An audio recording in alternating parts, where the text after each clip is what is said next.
¿Quieres averiguar cuánto deberías de valer en estos momentos? Es decir, cuánto dinero deberías de tener invertido, ahorrado según tu edad. ¿Quieres saber qué porcentaje del mundo o qué porcentaje de los millonarios son primera generación o son en base a sus herencias? ¿Quieres saber en promedio cuánto es que un millonario de Estados Unidos gasta cada año en celulares, autos, casas? Averígualo en este video.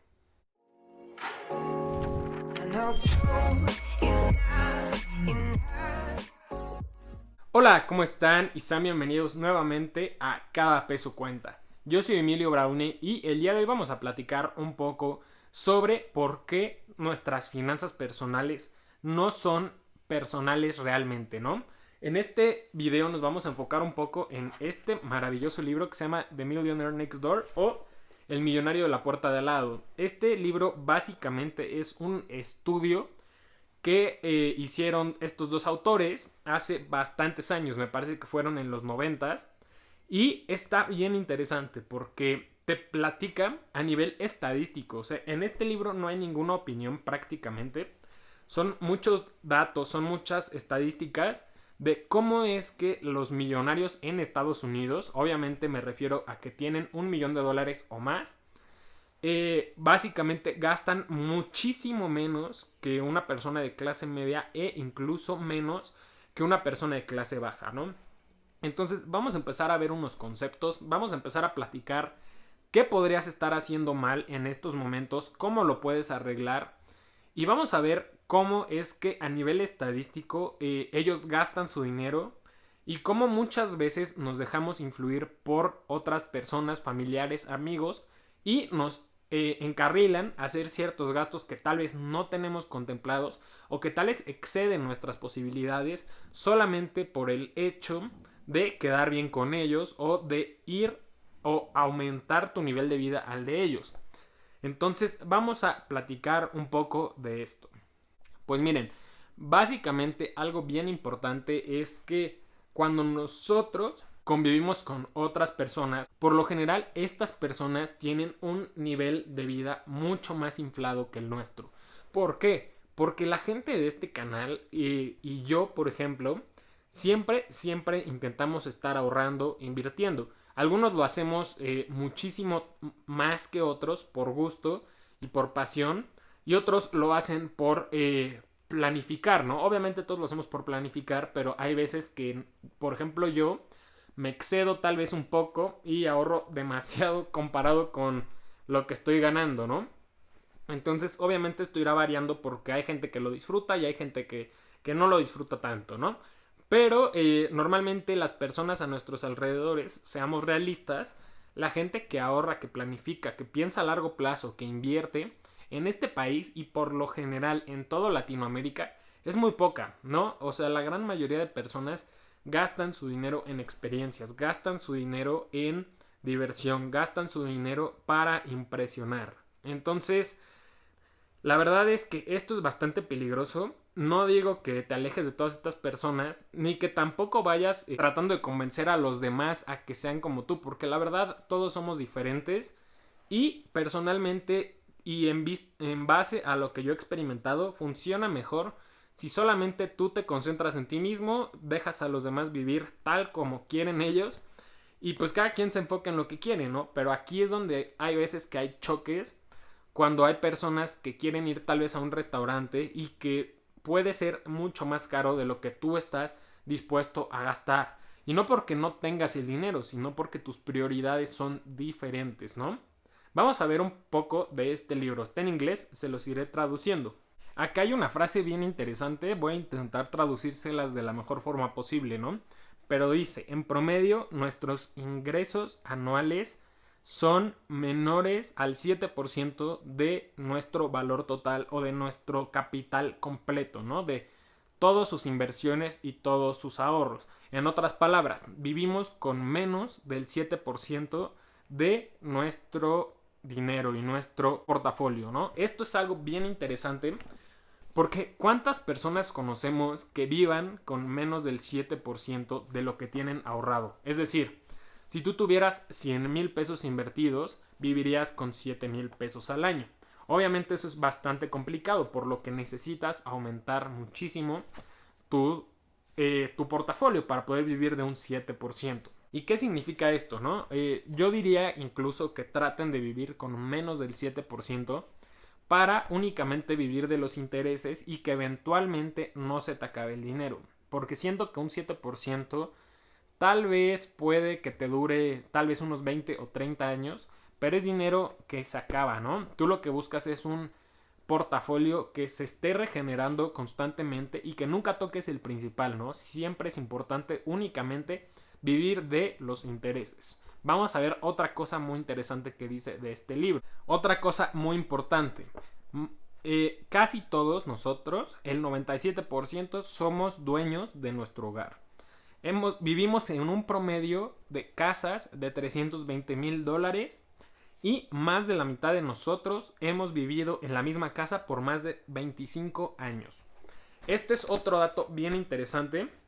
Yo creo que, bueno, mi mentalidad como tal es que traten de comprar algo lo antes posible y veanlo de esta forma diferente, ¿no? ¿Qué pasa? Yo conozco muchas personas que dicen, no, es que si rento, pues obviamente tengo la libertad de movimiento, tengo la libertad de irme a diferentes lugares y eso está perfecto, pero desde mi punto de vista es un poco diferente. Al final, cuando tú te salgas de un lugar, tú vas a tener un valor en esa casa de cero porque tú nunca estabas aportando a una hipoteca. Pero ¿qué pasa? Si tú inviertes o pagas un enganche, cada vez que tú estés pagando tu hipoteca mes con mes, no le estás dando el dinero al dueño del hogar. Estás construyéndote cada mes un poco de valor en esa propiedad. ¿Y qué significa esto? Esto lo puedes ver como un ahorro, por así decirlo. Incluso una inversión. ¿Por qué? Porque cuando tú compras una casa, esta casa cada año irá subiendo de precio. Además de que lo puedes ver como un ahorro en el tema de que tu casa obviamente al final va a contar y va a ser parte de todo tu portafolio, ¿no? Por si un día tú te quieres mudar, pues obviamente vas a tener la libertad de hacerlo porque te puedes ir a otro lado y en ese plazo puedes incluso ahorrar para otro enganche o simplemente puedes irte a rentar a otro lado y la gente que viva en tu casa va a estar pagándote la renta del nuevo lugar. Entonces, creo que es mucho más importante comprar de lo que la gente le da valor, pero esa solamente es mi opinión. Platícame tú en los comentarios qué opinas acerca de comprar o de tener que rentar una casa. Vamos a otro tipo de cosas que me interesan mucho de este libro. Otra cosa bien importante es la siguiente. Solamente 17% de nosotros o de nuestros familiares ha estado en una escuela privada, en una primaria y secundaria y prepa privada. Pero el 55% de nuestros hijos ahorita están yendo a escuelas privadas. ¿Esto qué quiere decir? Que la mayoría de los millonarios que fueron estudiados en este libro no estuvieron en escuelas privadas, sin embargo, ellos les dan la educación privada a sus hijos. ¿Esto qué quiere decir? Que en verdad no necesitas estar en una escuela privada para convertirte en un millonario. Lo que te convierte en un millonario es ahorrar, invertir y tratar de aumentar tus ingresos. Vamos a el siguiente que se conecta completamente con esto. Esto habla justamente de la inversión y dice, en promedio invertimos cerca del 20% de nuestros ingresos cada año. La mayoría de nosotros invierte por lo menos un 15%.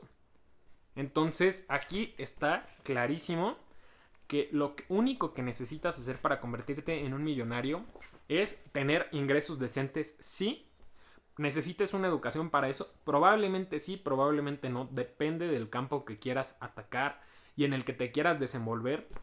Pero lo importante es tener unos ingresos decentes, invertir, ahorrar. No hay otra cosa, no hay otro secreto. O sea, en verdad es bastante sencillo, pero requiere mucha constancia, requiere mucho trabajo.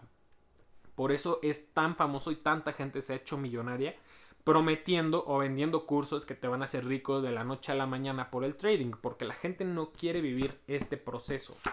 Y es lo que a mí me molesta, que la gente quiera todo instantáneo y no se esfuerce en trabajar por esto, ¿no?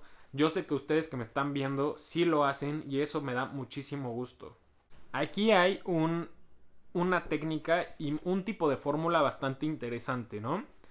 ¿Cómo determinar si eres rico para tu contexto, ¿no?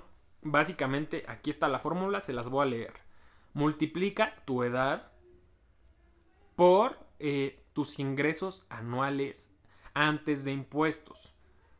Esto lo vas a dividir entre 10. Y básicamente ese número debería de ser el correcto. Por ejemplo, si yo ahorita ganara 30,000 pesos al año, por así decirlo, lo tendría que multiplicar por mi edad, que son 20 años. Si multiplico 20 por 30,000, son 600,000. Y ahora esto hay que dividirlo entre 10. Entonces yo ahorita, a mi edad y con mis ingresos supuestos, debería de tener ahorrados e invertidos 60,000 pesos. Por ejemplo, otra persona, si tuviera 55 años y ganara, no lo sé, 1,000,000 de pesos al año, tendría que multiplicar 55 por 1,000,000 y eso dividirlo entre 10. Entonces, basado en esa fórmula, esta persona debería de tener 5.5 millones de pesos invertidos y ahorrados. Pero obviamente esta fórmula no funciona todo el tiempo, ¿no? Es importante saber y entender que esta fórmula solamente nos puede dar un tipo de guía. En verdad, lo más importante es saber cuánto dinero necesitas tú para tu retiro, para vivir cómodamente como lo haces ahora o incluso mejor. Y el número 2, cuánto tiempo te falta a ti para estar en esta etapa de retiro, ¿no? Estas son las dos cosas más importantes que creo que esta fórmula no checa tanto. Sin embargo, creo que es lo que más te podría ayudar, ¿no? Es un tipo de guía, ¿no? Ahora les daré un pequeño consejo que creo que es bastante útil, ¿no? Cuando ustedes vayan a comprar una casa, tengan en mente lo siguiente. No se esfuercen en comprar la mejor casa en el peor, por así decirlo, barrio o en la peor zona que ustedes puedan. Lo que yo les recomiendo es que compren la peor casa dentro de la mejor zona que esté a su alcance. ¿Esto por qué es importante? Porque al momento que ustedes compren la peor casa, y digo peor porque obviamente no va a ser la de millonario, ¿no? Pero cuando compres tú la peor, pero en la mejor zona que esté dentro de tus posibilidades, el valor de esta casa irá subiendo gracias a la zona en la que te lograste meter, ¿no? O sea, básicamente tú estás ganando plusvalía por el valor de la casa de los demás. Este es un consejo bastante rápido que creo que les puede servir. Y aquí es donde entra el problema de tú al estar en una zona tal vez con la peor casa, pero con vecinos de mucho dinero tal vez dentro de tu contexto, pues obviamente a la gente le cuesta mucho trabajo no compararse, ¿no? O sea, ¿cómo es que tú con tu Nissan, yo por ejemplo que tengo un Nissan, pues cómo es que yo me siento seguro de mí mismo si veo que mi vecino tiene un BMW o si veo que mi vecino tiene un Audi o si veo que mi vecino tiene un Mercedes? Este tipo de cosas son las cosas que tienes que pensar, que tienes que analizar, porque ¿qué pasa? ¿Qué tal que esa persona también esté endeudada por ese coche para hacerte sentir así a ti? Algo que a mí me decían en un curso de desarrollo de negocios era, cuando tú empiezas a lanzar una línea de productos, no puedes copiarle el precio a tu competencia por una simple, sencilla razón.